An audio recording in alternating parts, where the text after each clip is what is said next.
The Unstoppable Warrior, How a 5 feet 5 inches Rejected Teen Became America's Greatest Picture. It's January 1945. The Vosges Mountains of France. A burning tank destroyer. Flames licking at the sky. And on top of it, standing completely alone against an army of German soldiers, is a 19-year-old kid who was once told he was too small, too young, too weak to fight. His name? Audie Murphy. And what he's about to do will become the stuff of legend. But before we get to that moment, the moment that would define heroism for generations, we need to go back.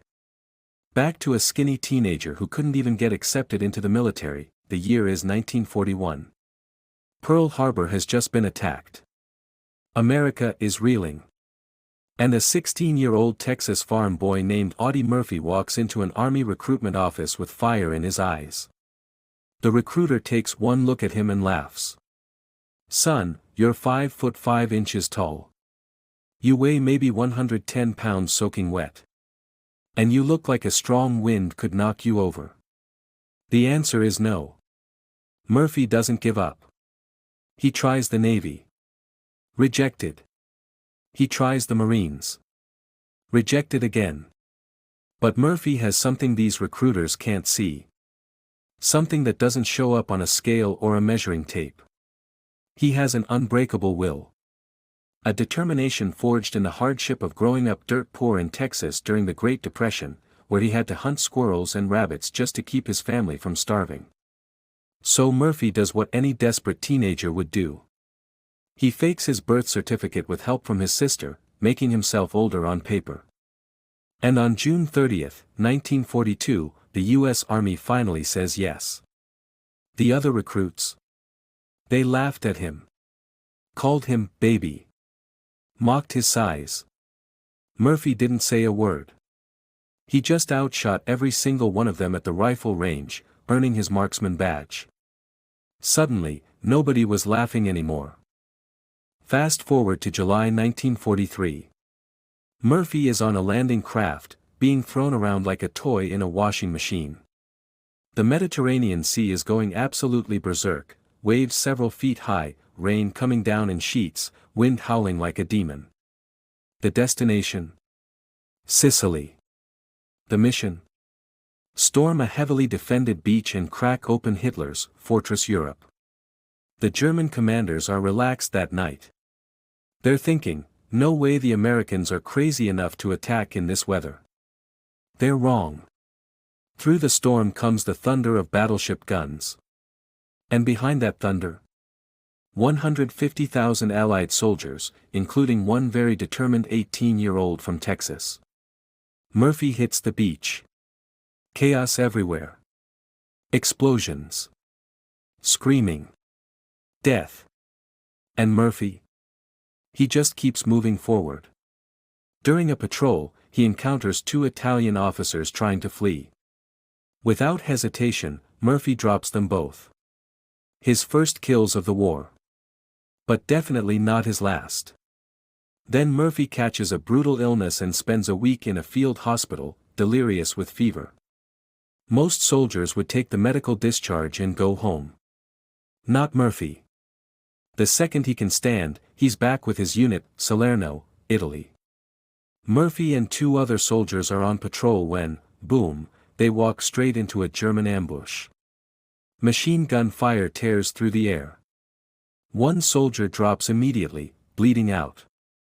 Murphy and his remaining comrade are pinned down.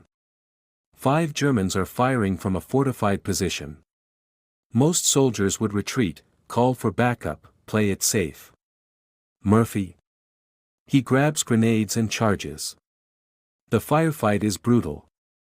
Grenades exploding. Machine guns roaring. When the smoke clears, all 5 Germans are dead. Murphy's comrade is alive.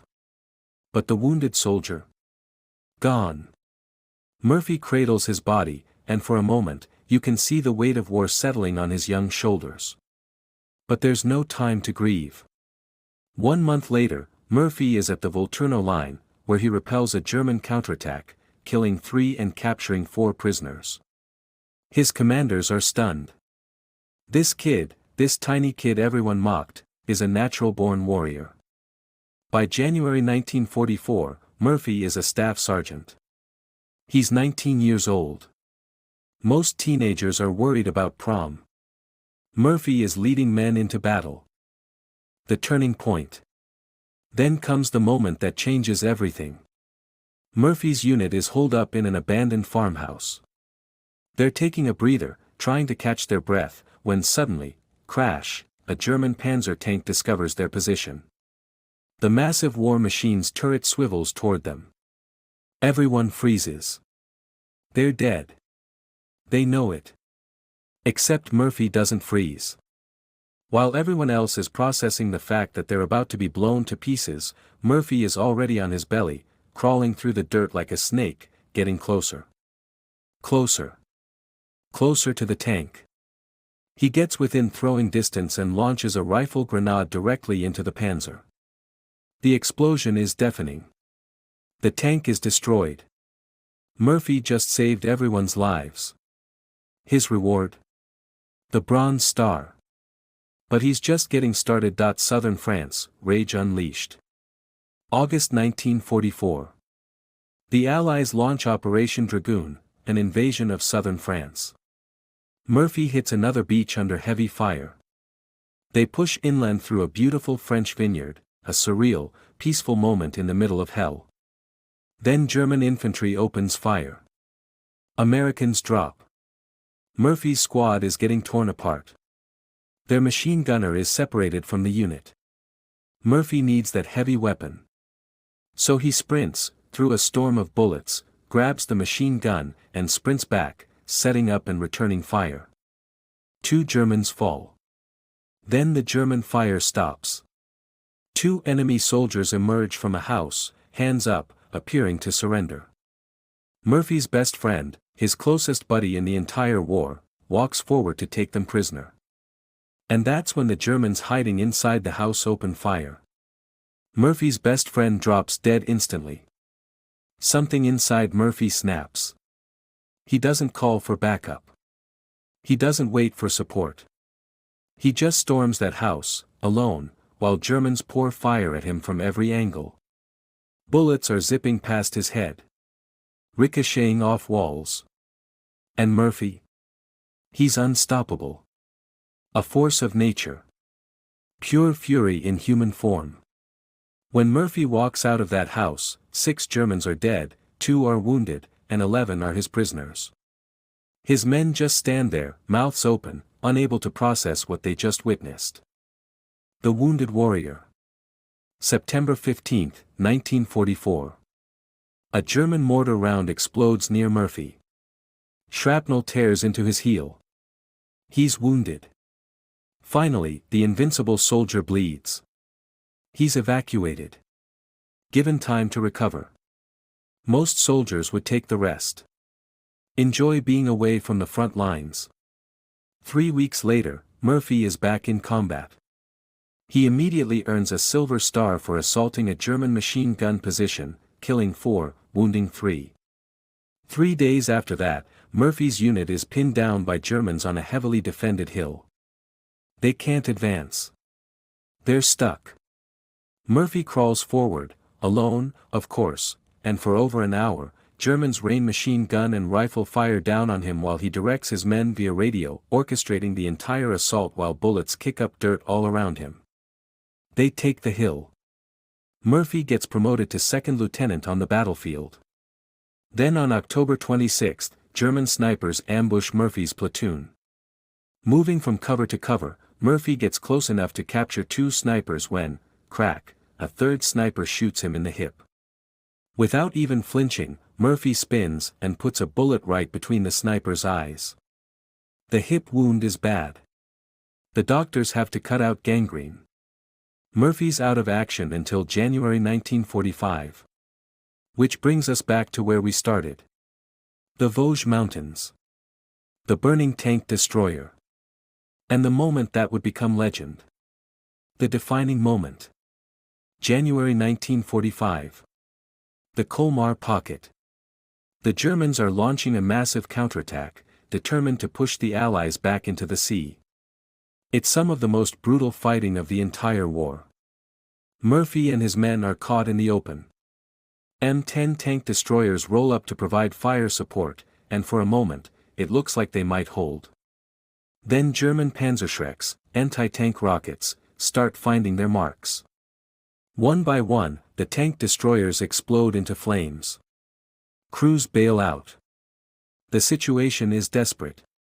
Murphy knows if his men stay here, they're all dead. Fall back to the woods, he screams. Go! Go! Go! His men run. But Murphy? Murphy stays. He's firing his M1 rifle at the advancing Germans, calling in artillery strikes over the radio, but he knows it's not enough. He needs heavy firepower. Something that can actually stop this assault. That's when he sees it. The .50 caliber machine gun on top of the burning M10 tank destroyer. The vehicle is on fire. Ammunition is cooking off. It could explode at any second. Murphy looks at the burning wreck. Then at his retreating men. Then back at the Germans swarming forward. And he runs toward the flames. He leaps onto the burning tank destroyer, climbs on top, and grabs the .50 caliber machine gun, affectionately called Ma Deuce by American soldiers. The gun roars to life. For the next hour, 60 full minutes, Audie Murphy stands alone on top of a burning vehicle, surrounded by flames, ammunition exploding around him, Germans firing at him from every direction, and he just keeps shooting. The .50 caliber tears through German soldiers. The legacy. By the end of World War II, Audie Murphy had become one of the most decorated soldiers in American history. The Medal of Honor. Distinguished Service Cross. Silver Star. Bronze Star. Purple Heart. And awards from France and Belgium. The military he once couldn't even join had given him every honor possible. But Murphy's injuries were too severe to continue service. He left the military and moved to Hollywood, where he starred in dozens of films, many about his own combat experiences. On May 28, 1971, Audie Murphy died in a plane crash. His body was laid to rest in Arlington National Cemetery, where his grave remains one of the most visited sites in the entire cemetery. People come from around the world to pay respects to the soldier who proved that heroism has nothing to do with size, and everything to do with heart. The 5 feet 5 inches kid who was too small, too young, too weak to fight became a giant among warriors. Because Audie Murphy understood something that those recruiters didn't, true strength isn't measured in inches or pounds. It's measured in courage. In determination. In the willingness to stand alone against impossible odds when everyone else would run. That's the legacy of Audie Murphy. The unstoppable warrior. The tiny soldier who became a legend. End.